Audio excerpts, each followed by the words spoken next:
Here is an unofficial translation, simultaneous translation of Master Pramote on October the 6th, 2019.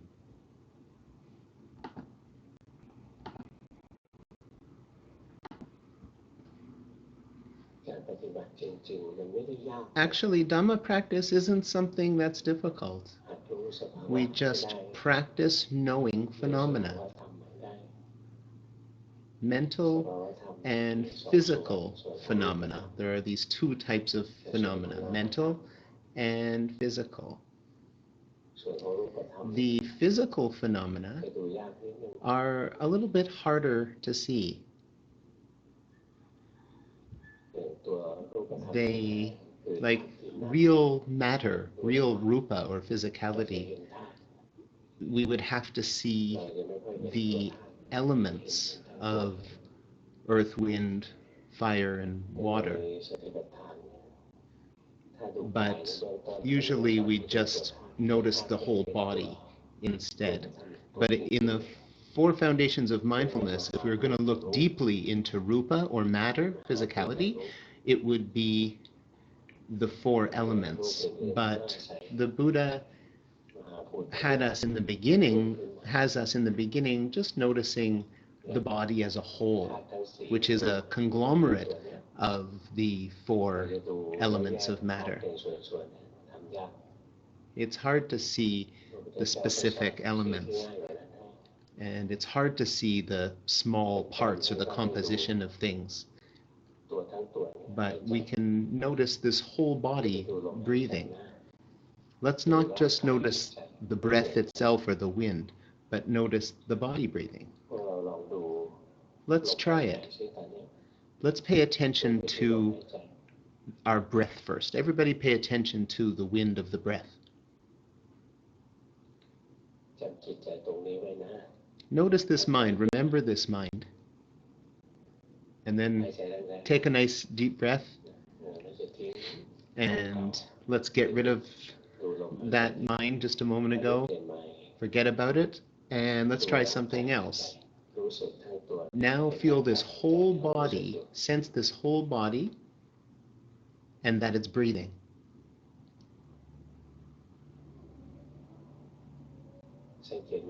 Can you notice that it's a different mind?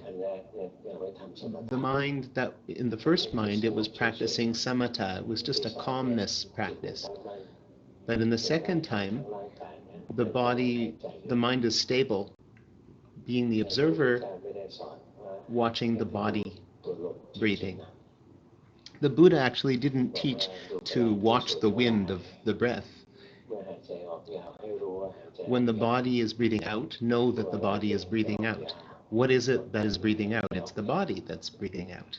When the body's breathing in, or when there's the in-breath, know that we're breathing in. What is it that's breathing in? It's the body that's breathing in. So the Buddha didn't ask us to hold our attention or focus attention on the breath itself. In that case, it is a samatha practice, and we won't be able to gain wisdom or develop wisdom.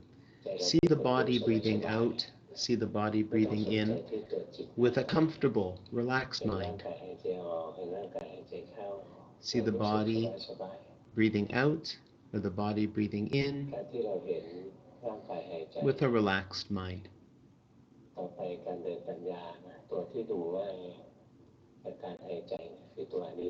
If we pay attention to the breath in this way, the body breathing like this, then the Dhamma that will be easy to see is impermanence. The body breathing out is impermanent, and then it disappears, and then it's the body breathing in. And then that disappears, and then it's the body breathing out. We can keep being aware of this and noticing that our life is something that is uncertain and short-lived. We can notice it with each breath. With each breath, our life is getting shorter and shorter. With each breath, our life is getting shorter and shorter. Let's take this approach now as we watch our breathing in and out the body.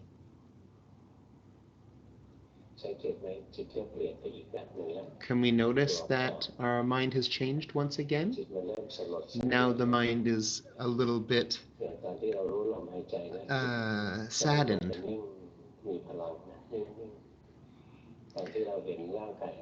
It's a little, at the beginning, we were paying attention to the breath, just the wind of the breath, then it was a little bit more still.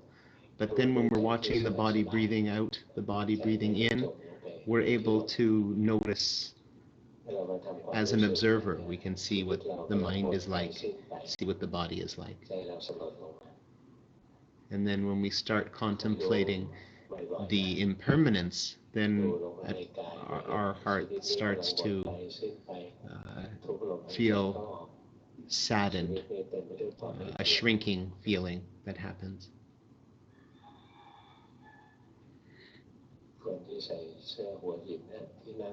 The guy over there wearing glasses is practicing incorrectly. Notice that you're forcing too hard, over focusing? If we're watching the body, noticing the body breathing, we'll sense that the body that is breathing out is impermanent, and then the body breathing in is impermanent. After a while, we'll conclude that there's just a rising and falling happening all the time, and we're moving towards disintegrating. We'll see suffering, or the truth of the characteristic of unsatisfactoriness, that we're moving towards, everything's moving towards falling away.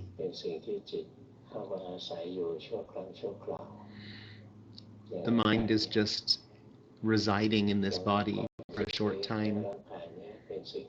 We'll sense that this body is just something the mind is residing in temporarily. We can breathe with that approach.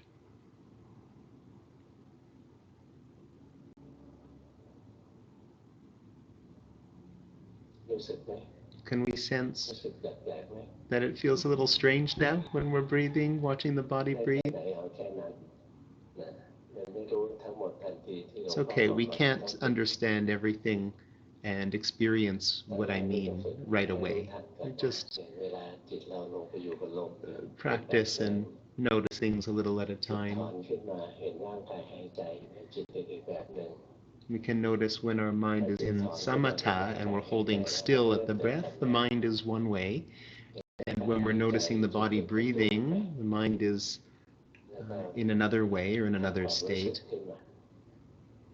When we have a sense of impermanence, it's different as well. As the body, as life is more and more short-lived at each breath, our life is getting shorter and shorter each moment. We're having the perception of impermanence.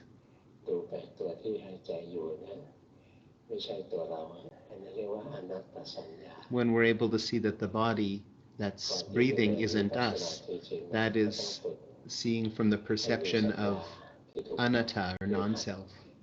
When we're seeing that it's getting shorter and shorter, life is getting shorter and shorter, it's from the perspective of impermanence.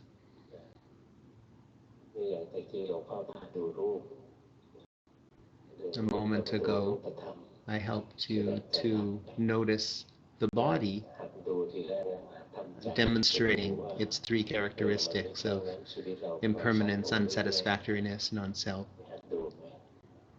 So we can practice this too on our own.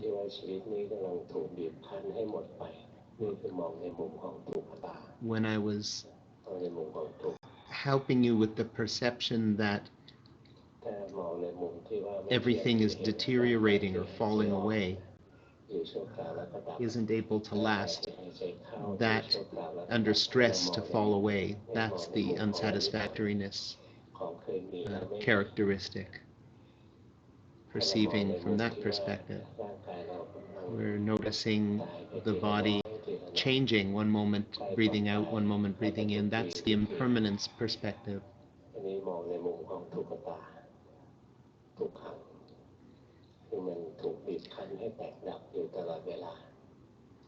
The body is constantly under oppression to fade away. All the different physical states are under oppression to fade away or to disappear. That's the dukkha or unsatisfactoriness perspective. When we see that the body or the mind is not us and doesn't belong to us, that is the anatta or the non-self perspective. So we practice in this way to encourage getting the insights into the three characteristics, practicing with that approach sometimes to help encourage the insights to arise.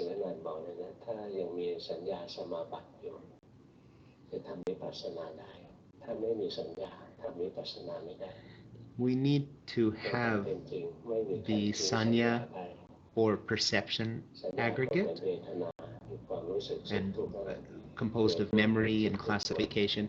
We require that aggregate. So even arahants have this sanya aggregate.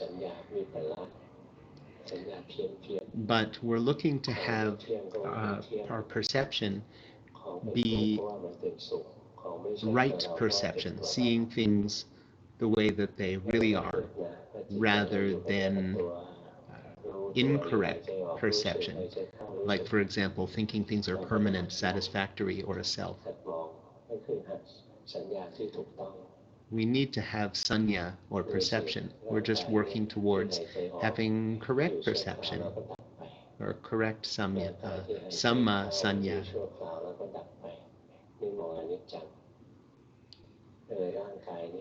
Seeing the body is changing all the time, that's the impermanence. Seeing that the body is under oppression on its way to death, that's seeing the unsatisfactoriness or suffering characteristic. But seeing that the body is like a cave or a place where the mind resides is the non-self characteristic. We can sense it. Can we sense that the body is just a cave that the mind is residing in? When we sense that the body is a cave, we won't feel that it is us. Let's practice that. The body's like a tunnel or a cave. When we sense the body, it's like a peel. It's like an outer shell. If we're able to see correctly, we'll see the three characteristics of this body. When we're able to see the body as it is, then we'll be seeing through any of the three characteristics, any which one. Just one of them is sufficient. Do we remember how to perceive the body in such a way as one of the three characteristics? So again, sensing the body is fading away, is dying with each breath. Body breathing out, that dies. And then there is a body breathing in, and that dies. Now this isn't a thinking exercise. Just sense that this is the way it is. Perceive it in this way.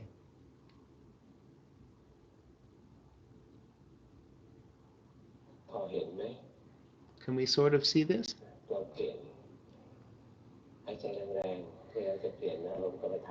All right, so let's change to the next perspective, but take a deep breath first to just to get rid of what was there a moment ago with a brand new mind. And now in a nice relaxed way, sense the body breathing. And then let's get the sense in our heart that life is fading away, that we're moving towards death with each breath, and our life is getting shorter and shorter with each breath.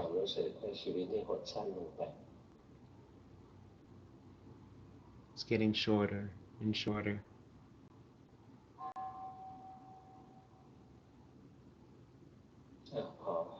Okay, that's enough.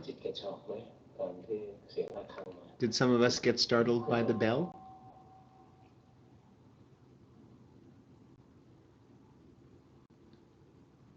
You notice the mind move from the bell?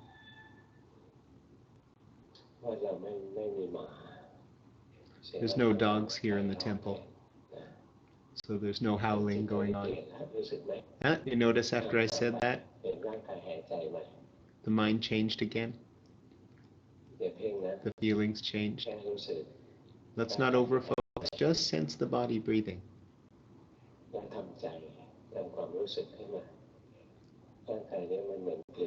And now let's sense as if the body is a tunnel or a cave, just an outer shell. This body is not us.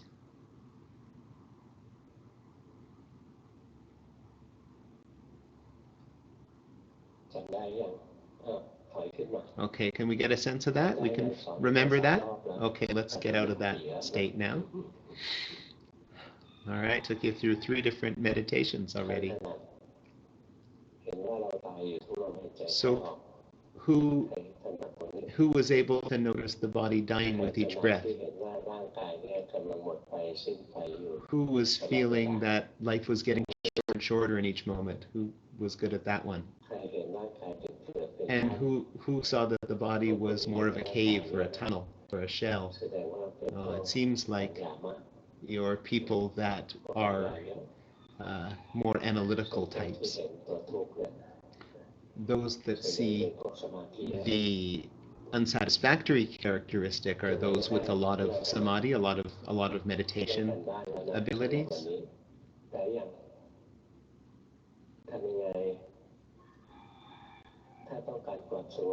So if we want to feel peaceful, we can keep the attention on the actual breath itself and get a rest. That's a samatha practice.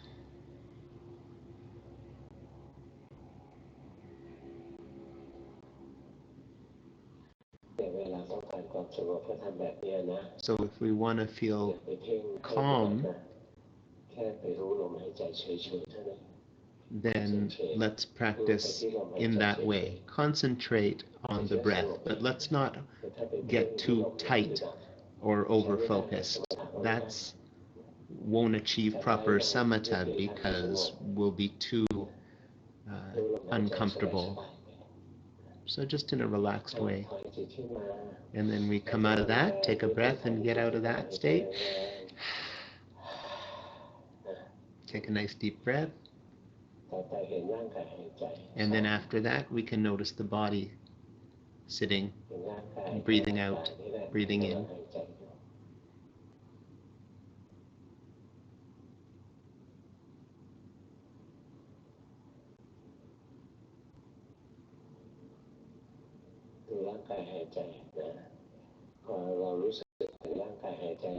Seeing the body breathing, then we can, after a little while, we can start to pick an approach or a perspective to sense the body in one of the angles of the 3 characteristic, whichever one that suits us best.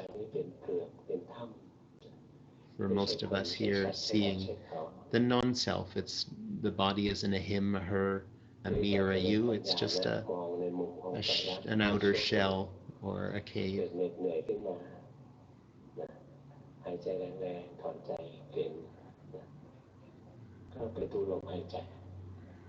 And then if we start to get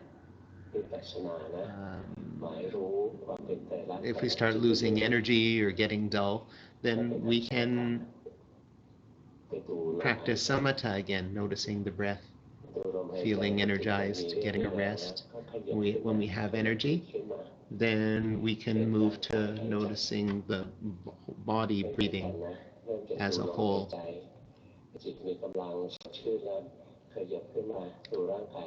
So we practice samatha until we have energy. Once we have energy, we can notice the body sitting and breathing. And then start to see from one of the three characteristics, the body from one of the three characteristics. I don't normally teach in this way, do I? It's strange to teach in this way. Most masters don't do that. Some masters, they don't teach in such detail. They'll just say, okay, student, just Buddho. And then it'll take years before they give a little bit more advice. But we have to keep practicing. We can't be lazy. Laziness, we won't get very far. So let's go eat now. Time for the meal. And notice the body as you do. Okay, that's all for this one. Hope you enjoyed. Please like and subscribe, and see you all next time.